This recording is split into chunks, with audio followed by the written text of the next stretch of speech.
Nyũmba-inĩ ĩno ĩrĩa ĩrĩ barabara-inĩ ya Eastern Bypass Ruiru hakuhĩ na barabara ya gũthiĩ Thika nĩkuo mĩĩrĩ ya andũ erĩ ĩrutirwo thutha wao kũmomokerwo nĩ rũthingo rwa igũrũ. Unfortunately, they were trapped inside when the roof collapsed.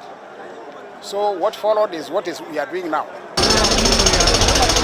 Erĩ acio moima hamwe na angĩ arĩa mahonokire mũtino-inĩ ũcio, mĩhang'o ya gwethana nayo ĩgĩterebwo nĩ maobithaa a mbirarũ makĩhũthĩra ngui ciao cia kũnungĩra.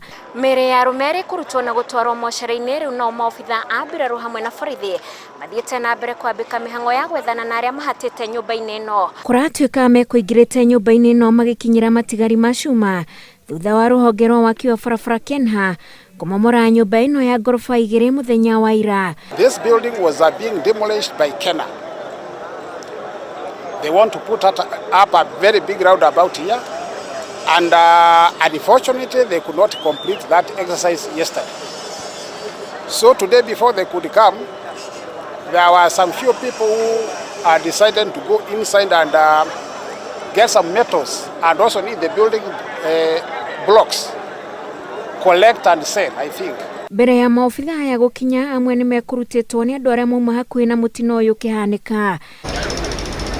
Mĩhang'o ĩno nĩ ĩrĩkĩte gũtirihwo, mũingĩ ũkĩũrio gwĩthema kũnyanyũkaga harĩa harĩ na ndariri cia ũgwati. Ngĩribotera Inooro TV, njĩtagwo Wanjikũ wa Kĩmani.